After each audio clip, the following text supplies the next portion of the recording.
Hi class, I'm Professor Crakes. Here we are, and I'm so glad that you are taking Personal Growth 130, Career and Life Planning. So this class is all about career and life planning, and what I've decided is to develop this presentation on the career exploration process, because during this session we're going to be doing different things that will lead to one's career exploration, right? So before we dive further into the session, I thought it would make more sense for me to go over what that career exploration process actually entails. So, without further ado, let's go ahead and get started.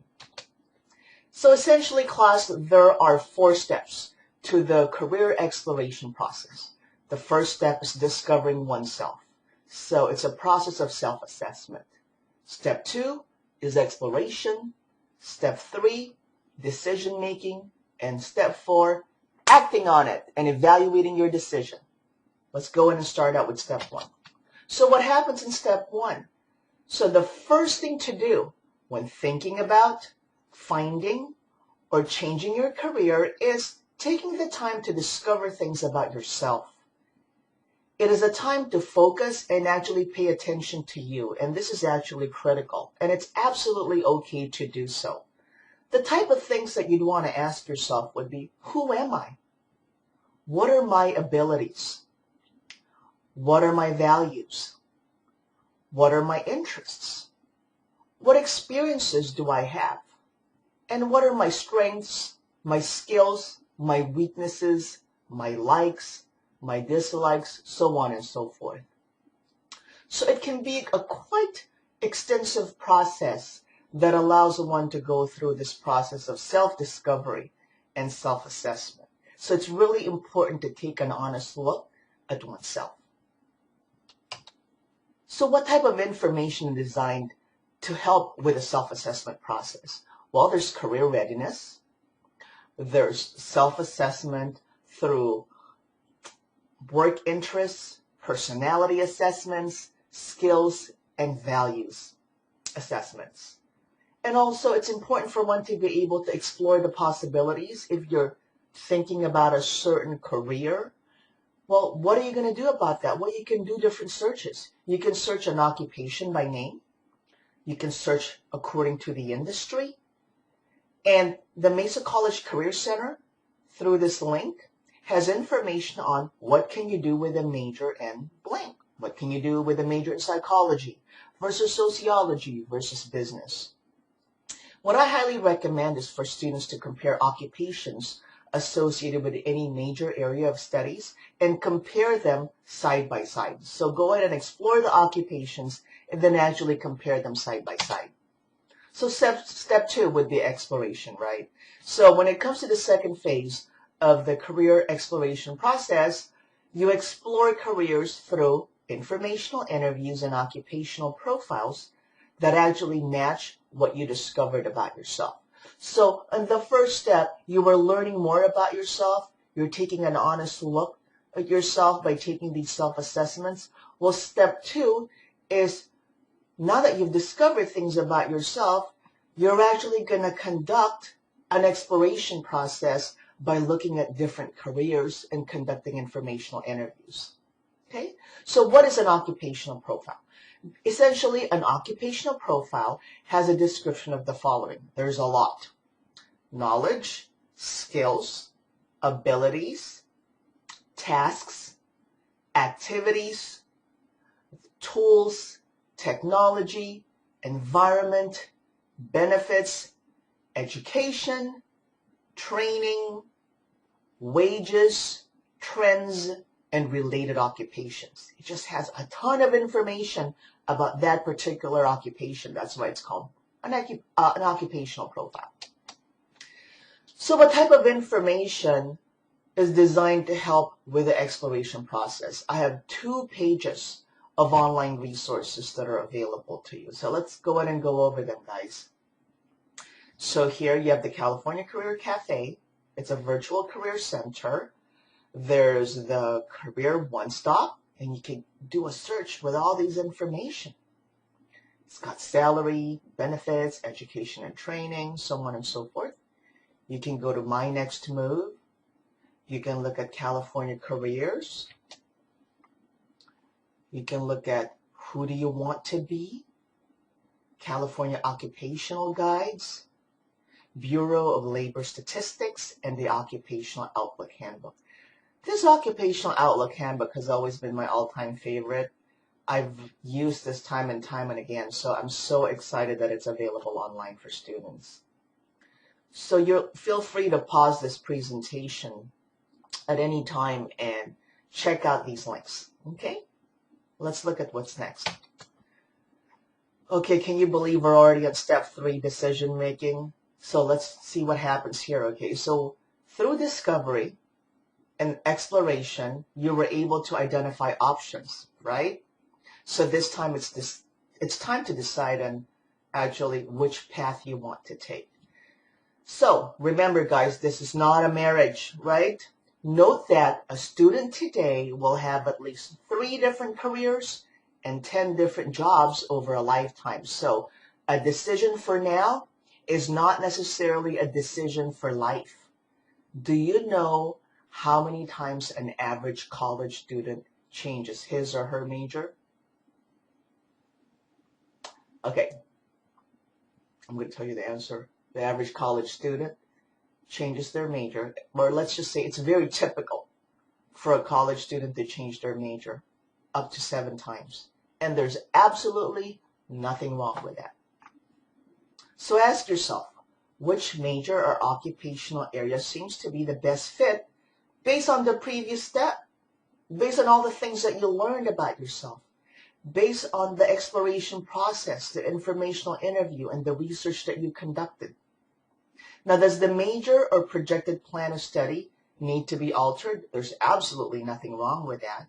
And are there internships or other ways to gain valuable experience in the area? And if so, I really recommend that. It's important to gain relevant and recent experience in the field. So people will be making decisions, right? What type of factors influence one's ability to make decision? Well, number 1 is one's decision-making experience. So the confidence in decision-making abilities comes from having made successful decisions in the past. Second would be personal factors. Are you actually receiving support and influence from family and friends? You can consider how your options are actually compatible with your values, interests, and abilities. And what are the number of desirable options? Some are more willing to sacrifice appealing options because they're more focused on the attractive options. So it's kind of like the whole thing of pros and cons, looking at the advantages and the disadvantages of a particular decision. And also it's important to note that different people have various decision-making styles. It all depends on the weight of the decision. How important is it? Some use what's called a planned decision-making process, meaning there's a balance between logical reasoning and intuition. And there are some who make decisions based on emotions. When faced with time constraints and when decisions are not of great importance, then you could actually make decisions based on emotions. Okie doke, can you believe we're on step 4 already? This is where you act on it. Okay, it's evaluating your decision and actually taking action. So the act step of the career process is where you can actually plan and implement your career goals. This is really the exciting part because this is the step where you actually choose your major based on your career decision.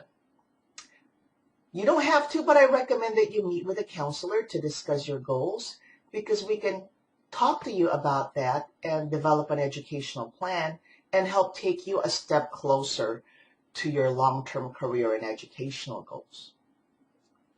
Things you can ask yourself. Are classes, an internship, or professional experiences enjoyable? Are grades improving or remaining at an acceptable level? And has motivation improved? I get really excited when students come up to me and say, oh my gosh, I don't know what happened, Professor Crakes, because I feel like I'm a totally new person. I've come up with a major, I love what I'm doing, I'm enjoying my classes, and I'm on top of all the assignments and the reading material in class, and I'm getting good grades. Because motivation is intrinsic. It's not one of those that you could just try to have. You either have it or you don't. And in order to have it, people tend to have motivation when they're actually getting to the place where they want to be, and it feels good to be there, right?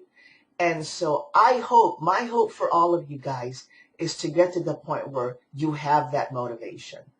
And to those who already have that level of motivation, more power to you. I'm really happy for you. Okay, so now that you've gone through all 4 steps, right, what can you do? Well, it's time to formulate some goals. And what I really hope for you is to develop goals based on the SMART concept.